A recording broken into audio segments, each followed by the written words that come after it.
On repart, les amis. Ouais, quoi qu'il en coûte forever. Mais en plus, c'est les mêmes nombres de syllabes que Strawberry Fields. Donc ça marche. Ah bah c'est fait pour. On sent le professionnel. Je ne vais pas me mettre à le chanter, mais voilà. Retour de la pression sur les dettes publiques. Mon confrère, ami Grégoire Favet, qui fait l'émission de Bourse sur Bismart, est persuadé, lui, alors qu'on se dirige vers une crise souveraine. Same player, shoot again. Voilà, on y a droit. Non, alors donc c'est pas ton avis, Clément, alors? Je sais pas comment on peut penser ça, ne serait-ce qu'une seconde. Enfin, honnêtement, pour moi, ça a tellement pas de sens dans le contexte actuel de penser ça que... Ça a un sens, c'est que la Banque Centrale Européenne est coincée. Bon. Ben, on vient de le décrire. Elle a une inflation sous-jacente à 3,5%. Non. Et en plus, elle détient plus de dettes que jamais. Alors. Ben oui, mais justement, il va falloir qu'elle en. Pour éviter. Bon, attends, prenons les choses dans l'ordre. Quoi qu'il en coûte forever. Là, donc, inflation, reprenons les chiffres, 5,2% en mai, 5,4% en juin. Est-ce qu'on continue l'ensemble des dispositifs mis en place aujourd'hui? Mettons déjà un peu de sélectivité dans les dispositifs. Oui, voilà, c'est ça. Surtout ça, l'élément le plus principal. Parce qu'on a, c'est pas tant le quoi qu'il en coûte, c'est que d'imaginer où on arrose. Si on fait un arrosage qui est indiscriminé, il y en a certains qui n'ont pas besoin de recevoir de l'eau. Dieu sait qu'il en manque en ce moment. Mais il faudrait peut-être justement réfléchir un petit peu plus sur qui doit être destinataire de cette... Donc c'est ça le sujet, Clément. Alors je suis totalement d'accord, mais je me permets juste une remarque philosophique, on va dire. Après, il faut accepter quand même l'idée, je n'ai pas dit que j'étais contre, mais accepter l'idée que l'impôt et que tous les produits qu'on consomme, c'est en fonction de notre revenu. Parce que finalement, faire une discrimination sur le prix de l'essence entre les riches et les pauvres, c'est considérer qu'on doit payer progressivement tout ce qu'on consomme en fonction de notre niveau de revenu. Et c'est une question philosophique, parce que c'est pas le cas actuellement. Le principe des impôts, comme la TVA... Non, parce que là, tu arrives... Alors, sur les... Attends, parce que on paye le produit le même prix. Si on commence à payer le produit de manière différente parce qu'on a un niveau de revenu plus ou moins élevé, indirectement... Non, Clément, c'est toi qui me l'as expliqué en plus. L'essence, c'est très particulier parce que c'est cette fameuse élasticité de la demande. C'est-à-dire, l'essence, tu n'as pas le choix.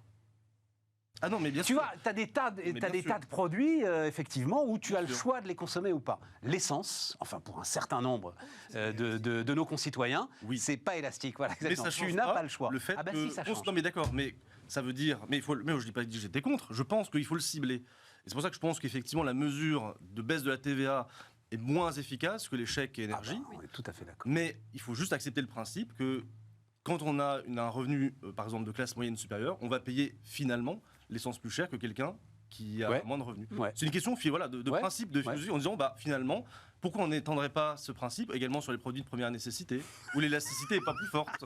Voilà. Et donc, tu pourrais faire une forme de TVA liée aux revenus? Mais oui, pourquoi pas faire ça sur la CSG aussi, enfin, on peut... Voilà, après, il y a un vrai débat, mais c'est plus de l'acceptation politique de ça. Intéressant. Je comprends, parce que sur la TVA, si elle baisse pour tout le monde, ça bénéficie même à des personnes qui n'ont pas besoin d'être... tu remplis l'essence de la Ferrari comme celle de la ZX. Il ne faut pas en passer par une mesure de baisse de TVA, mais comme vous le disiez, plutôt par des chèques énergie, inflation, alimentaire. Oui, mais ça lui pose un problème parce que c'est une redistribution supplémentaire, Clément. On va faire croire que je suis contre la redistribution, pas du tout. Non, c'est simplement, il faut avoir conscience qu'on arrive progressivement à cette idée que sur un certain nombre de biens, on ne va pas payer le même prix en fonction de notre niveau de revenu. Et c'est un changement un petit peu quand même de la philosophie de la... Non mais c'est juste, j'ouvre une toute petite parenthèse, c'est un slogan que j'ai trouvé hier dans le débat d'hier pour Bismart, c'est « Bismart, tu trouves toujours plus libéral que toi ». Donc voilà.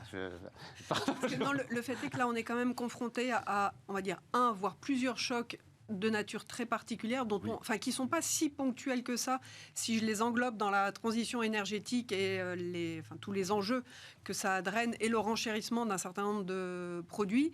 Et face à cette transition énergétique, c'est juste évident, me semble-t-il, qu'il faut aider les personnes qui sont confrontées à un coût particulièrement élevé dans cette transition énergétique, donc quitte, à faire une sorte de discrimination et à tordre un peu peut-être la... non mais moi je suis favorable. Mais ça veut dire, Hélène, comme tu l'as dit très justement, c'est un chèque énergie pour forever.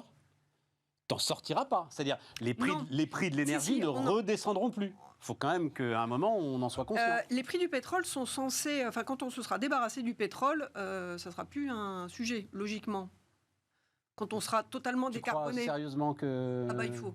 C'est pas... Non, mais il faut, mais... Là, c'est le cœur qui parle, mais il faut se décarboner. Donc, Non, mais parlons notre là... dépendance aujourd'hui au prix du Parlons d'un avenir pétrole. prévisible dans les 5 ans qui viennent. Voilà, on sera sans doute Dans les plus 5 ans près. qui viennent, on va commencer à se décarboner. Et les pressions venant de la demande sur les prix du pétrole, j'ose espérer, j'ai zéro certitude, j'ose espérer qu'elles auront diminué à l'horizon de 5 ans. Et me semble-t-il, il le faut. Si on veut réussir la décarbonation, il faut effectivement qu'on se désaccoutume, qu'on consomme. Oui, Hélène, mais il le faut, ça veut rien dire. Il le faut. Ou alors, tu es dans la logique Jancovici, un espèce de gouvernement autoritaire qui prend des décisions radicales. Ou alors, il le faut, oui, il le faut, mais ça ne se passe pas. Par de l'accompagnement pour que les plus modestes puissent encaisser le choc, et par de l'investissement, parce que je crois que tout à l'heure, Denis, tu l'as évoqué. L'investissement aussi est une manière de répondre au choc inflationniste auquel on est confronté aujourd'hui. Denis. Sur l'énergie, ce que je trouve très intéressant, c'est l'évolution du débat autour du peak oil sur le pétrole. C'est-à-dire que pendant très longtemps, le peak oil, donc le sommet de production, il était atteint en fonction de contraintes d'offres. C'est-à-dire qu'on ne trouvait plus les gisements, on n'avait plus les investissements, et donc on ne pouvait plus extraire autant de pétrole dont on a besoin. Désormais, la question du peak oil est une question de demande. L'atteinte du maximum de consommation résulte beaucoup plus de choix de demande que de contraintes de production. La question, c'est à quelle vitesse vont s'adapter dans ce cas offre et demande.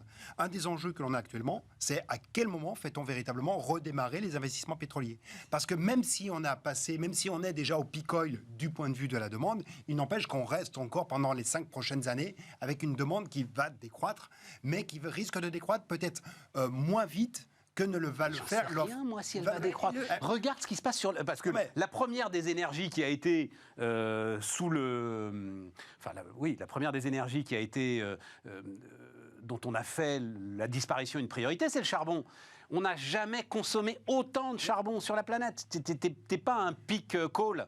Donc, enfin, tu vois, Mais ce qui compte, c'est vraiment les évolutions relatives. Alors, mais tu fais des plans sur la comète. Oui, mais qu'elle progresse ou qu'elle recule, la contrainte que l'on a devant nous, c'est que même si elle recule, la demande, elle n'aura pas en face d'elle une offre qui croîtra de manière suffisamment rapide. On a fait moins 35% d'investissement d'exploration pétrolière. Parce que là, pour le coup, il y a un poste d'investissement qui a fortement reculé, c'est l'exploration pétrolière, moins 35%. Et est-ce qu'il faut taxer Total, justement ? Comme il dépense, comme il a fait, je crois que c'est 9 milliards, oui c'est ça, 9 milliards de dollars de bénéfices trimestriels, qu'effectivement il ne fait plus d'exploration-production, puisqu'il switch sur les énergies renouvelables. Il ne peut pas le financer parce qu'il y a la taxonomie qui passe par là aussi. Est-ce qu'il faut le taxer ? Est-ce qu'il faut un impôt exceptionnel sur les compagnies pétrolières et les compagnies d'énergie ? Je trouve que Total a la réponse qui est assez intelligente de sa part, qui est de dire c'est moi qui fais le rabais sur le prix. Je baisse de 10 centimes, le prix parce qu'il sait très bien, sinon c'est la tonche qui lui arrive. Et donc il essaie. Il va avoir le beurre et l'argent du beurre, à mon avis, mais enfin bon. Il va avoir les deux. C'est pas impossible. En tout cas, on voit que les Italiens le font déjà. Je crois que les Italiens ont mis en place une taxation sur les entreprises énergétiques. Les Espagnols ont essayé. Iberdrola leur a dit si vous le faites, on n'investit plus. Donc ils réfléchissent. Clément, tu as une opinion là-dessus ? C'est beaucoup, 9 milliards. Oui, bien sûr. 9 milliards de bénéfices, juste pour dire, l'année 2021, c'était 18 milliards, la totalité du bénéfice de Total, et c'était déjà une année exceptionnelle. Là, ils font 9 milliards sur un trimestre. Alors, ça va devenir Google, leur truc. Impôts, bon, je ne sais pas si les impôts exceptionnels restent souvent exceptionnels. C'est-à-dire qu'on a une tendance, comme nous, à les durabiliser, déjà. Si on crée un impôt comme ça, à mon avis, il ne va pas partir. Voilà. Et non, je crois que pour le coup, il y a déjà suffisamment d'impôts. Je ne veux pas passer pour un libéral, Stéphane. Bon, mais alors, ça nous ramène chèque énergie pour un moment. Chèque alimentaire aussi, pour essayer de... C'est dans les idées de la loi pouvoir d'achat, mais on de lisser la cour.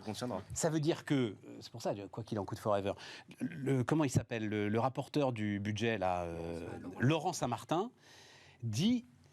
Il reste malgré tout possible de diminuer le déficit par rapport à 2021, sachant qu'on était à 6,5% de déficit en 2021.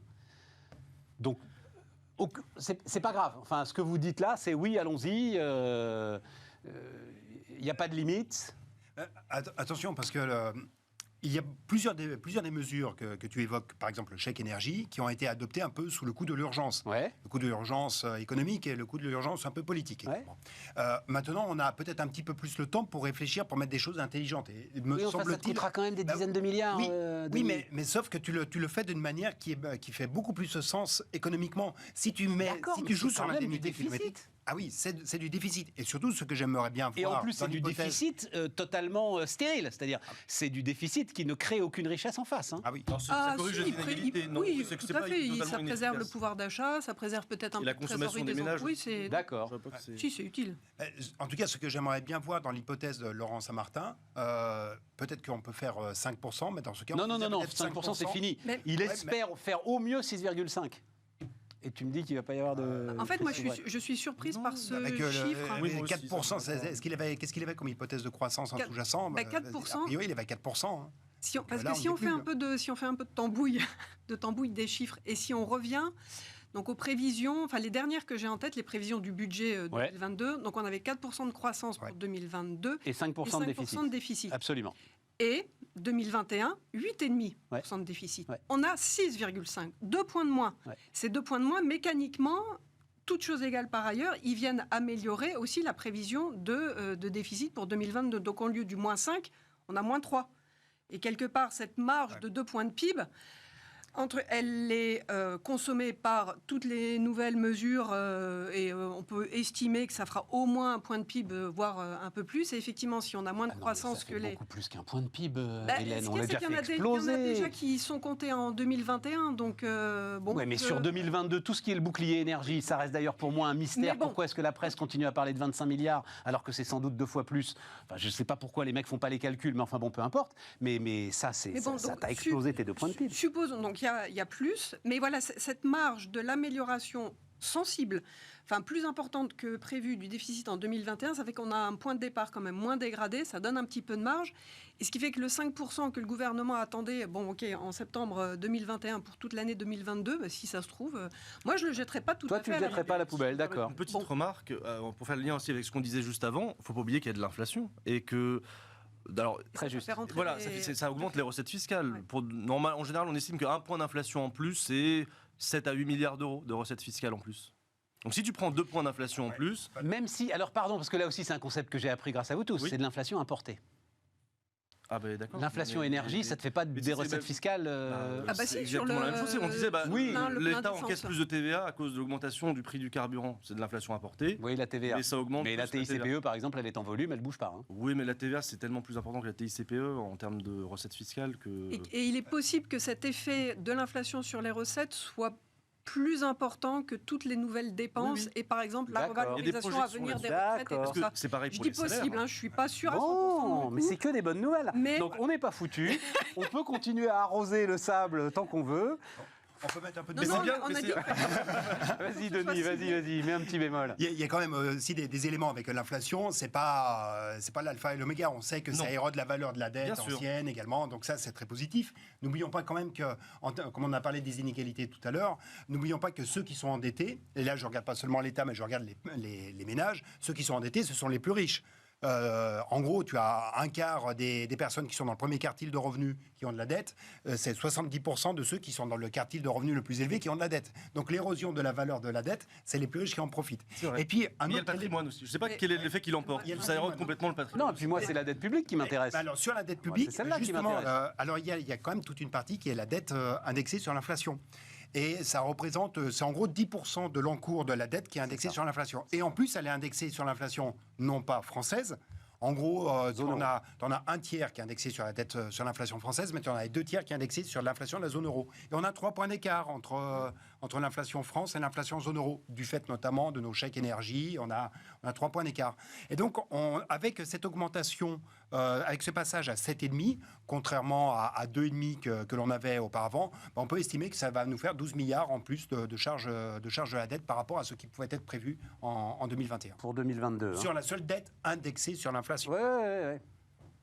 12 milliards, c'est ça, 12 milliards de charges sur la seule dette indexée sur l'inflation, sur les 10%. Mais déjà en 2021, les charges de la Ça dette aussi, ont ça te augmenté. mange une du fait partie quand même de ton... Ouais, ça mange une partie, non, ça c'est sûr, mais après je pense à l'effet dénominateur. Si on... Alors, Mais c'est juste à un instant T. Ça marche à l'instant T. On n'a peut-être pas beaucoup de croissance en volume, mais si on a beaucoup d'inflation, ça nous fait du PIB nominal.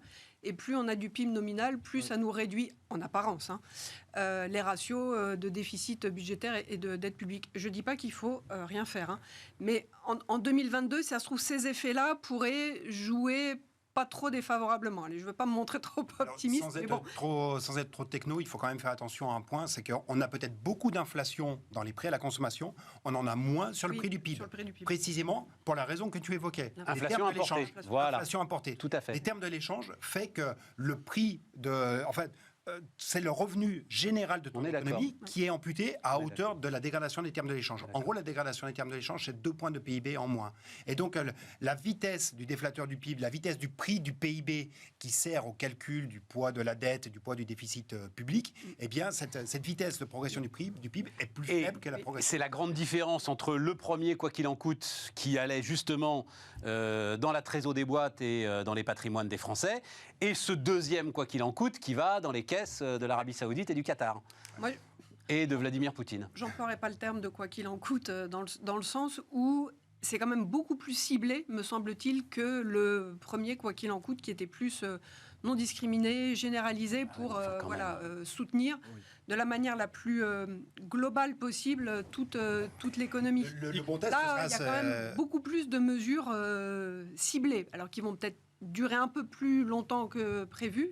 Mais je pinaille ouais, un peu. Tu pinailles, tu pinailles, parce que la seule différence, c'est le chômage partiel, en fait. Mais sinon, il y a moins de quoi qu'il en coûte du point de vue monétaire. Parce qu'on n'en parle pas pour l'instant, mais c'est vrai que la politique monétaire, a priori, elle est un peu moins. Alors, justement, d'où... C'est quand même l'autre jambe du... Ben voilà, mais d'où ce problème. Donc, le retour de nos fameux spreads, les écarts de taux entre les différents pays de la zone euro, ça commence à se tendre quand même de manière assez intéressante. Je crois que c'est 200 points de base entre l'Allemagne et l'Italie. Ce qui est intéressant, c'est qu'on n'a plus trop de références. On ne sait pas à quel moment ça va devenir une crise, à quel moment-là. Mais on a un sujet, sachant donc tout ce qu'on vient de se dire là, que la Banque Centrale Européenne doit légitimement quand même remonter ses taux d'intérêt là maintenant. Enfin, ça va être compliqué de faire autrement. C'est super compliqué parce qu'on l'a évoqué au début de l'émission, la situation elle est quand même différente entre les États-Unis et la zone euro sur la nature de l'inflation. La raison pour laquelle on a beaucoup d'inflation en zone euro et en fait quasi la même chose aux US. Il y en a un peu plus aux US, mais bon, grosso modo, on est sur les mêmes ordres de grandeur, mais les raisons de cette inflation sont différentes. Aux États-Unis, il y a beaucoup du dynamisme de la demande. Il y a les contraintes d'offres, mais il y a aussi beaucoup d'effets de demande. Et en zone euro, c'est essentiellement du choc d'offres. Qu'est-ce qu'une banque centrale peut faire face à un choc d'offres ? Voilà, c'est ça. Ouais. Pour le dire autrement, c'est pas de remonter les taux d'intérêt qui fera baisser les prix du gaz. Voilà. Et en même temps, je comprends bien qu'elle ne peut pas ne pas bouger. Surtout, bon, cette inflation, on le voit bien, elle se diffuse, elle se généralise, elle devient un peu plus persistante. On l'a dit aussi, il y a un peu plus de prix des services, produits manuf et tout ça. Donc il y a un peu plus de sous-jacent. Mais fondamentalement, je ne suis pas du tout convaincu que ça freine la dynamique inflationniste. En réalité, c'est l'inflation qui d'elle-même fait le travail que l'on attendrait des taux d'intérêt. Exact. Puisque l'inflation, en fait, comme c'est une inflation qui est en grande partie importée, qu'elle vient tuer du revenu, elle tue de la demande. Ouais. Et donc, à un moment, elle vient tempérer la demande. Et on le voit bien dans les premiers chiffres, dans les chiffres du premier trimestre, où on a un recul de la consommation des ménages. Si tu n'as pas de hausse de salaire en face. Pour le moment, en zone euro, pour l'instant, on n'a pas. Pour l'instant, on ne la voit pas. Et c'est bien ce qu'il faut surveiller. En fait, ce que surveille la BCE, c'est outre l'inflation sous-jacente et donc l'effet de diffusion dans l'ensemble du système de prix, mais c'est bien la diffusion dans la formation du coût général de l'économie au travers notamment de l'évolution. D'où l'importance de tous ces chèques dont on vient de parler qui permettent d'éviter des pressions salariales trop fortes et de rentrer à ce moment-là dans une boucle qui serait complexe. Et là, il va y avoir un sujet qui va être très intéressant à observer, c'est que d'une certaine façon, en France, comme on en fait beaucoup plus que dans d'autres pays européens, bien on est en train de se créer du regain de compétitivité salariale, a priori ici. Imaginons qu'on est en Europe, même mécanisme d'indexation des salaires sur les prix, on est en train de fabriquer de la compétitivité salariale par l'intermédiaire du quoi qu'il en coûte. Oui, puis il y a un sujet qui, à mon avis, est très difficile, peut-être plutôt, à mon avis, c'est là le point de tension quand même de la BCE, c'est quand même l'hétérogénéité des pays de la zone euro. Ouais. Et la France, c'est un peu un cas particulier. Dans les grands pays de la zone euro, l'Allemagne a un taux d'inflation plus fort. L'Espagne, je crois que ce sera pas loin de 10% d'inflation. annuel cette année. Et comment gérer avec une seule politique monétaire cette hétérogénéité, avec des taux d'inflation du simple au double? On parlait la dernière fois dans la dernière émission des critères de Maastricht. Alors là, ça fait un critère de plus qui n'est pas respecté dans les critères de convergence. Bon, alors ça va être on va dire pour ce qu'il en reste des critères de Maastricht. Bon, oui, c'est ça. C'est-à-dire que là, honnêtement, est-ce qu'il doit y avoir un écart de moins de 1,5 point de la moyenne des trois dans le taux d'intérêt le plus bas ou de taux d'inflation le plus bas? Franchement, non, on n'en est plus là, de toute façon. Donc, mais c'est quand même difficile à gérer. Et on le voit également dans les débats entre les banquiers centraux. Alors j'ai vu que certains médias appelaient des groupes les faucons. Ouais, et les faucons, y compris ça vient des notre États-Unis, banquier central. Ouais. Qui de ce point de vue-là n'est pas il est devenu faucon, dis donc. Oui, c'est vrai, alors qu'il ne l'était pas. Avec tous les membres du directoire de la BCE. Mais parce qu'on sent qu'il y a une pression symbolique, je dirais, voilà, à réagir face à cette inflation qui est très élevée. Il y a l'évolution de l'euro aussi, voilà, compte tenu du différentiel de politique monétaire des deux côtés de l'Atlantique. Normalement, ce n'est pas du tout un objectif, on va dire, officiellement affiché, revendiqué d'une banque centrale. Mais voilà, la baisse de l'euro fait aussi de l'inflation importée. Et donc, la BCE voilà, ne peut peut-être pas rester les bras croisés face à ça non plus. Donc, elle cherche un peu à agir par le verbe actuellement, bien plus que par des décisions. Ouais. C'est un peu cette impression qu'elle donne. Peut-être qu'effectivement, il y a eu, au cours de la semaine dernière, en même temps que la Fed relevait ses taux d'intérêt, il y a eu un saut de messages quand même assez raides de la part de certains banquiers centraux que l'on n'attendait pas. Mais je pense que c'est avant tout une politique de communication pour dire qu'on le fera, mais tout en priant, tout en brûlant un cierge, en espérant qu'il n'ait pas à le faire. Et en même temps, au moindre problème, au moindre risque pour la dette publique, franchement, on peut s'attendre à ce que la Banque Centrale Européenne refasse ce qu'elle a déjà fait. Je suis d'accord. Voilà, donc c'est pour ça... Pour toi, parce qu'il y a quand même un peu de juridisme, quoi. Enfin, tu peux pas non plus, t'as beau être Banque Centrale Européenne, tu peux pas non plus lâcher le pognon comme ça en claquant des doigts. Et ce que nous disent les ECB Watchers, c'est que là, il y a quand même un sujet juridique. C'est-à-dire que... il a été un peu tranché, quand même, le sujet juridique. Ça va être compliqué de repartir. Qu'est-ce qu'il y a de différent maintenant Je suis d'accord avec toi, moi.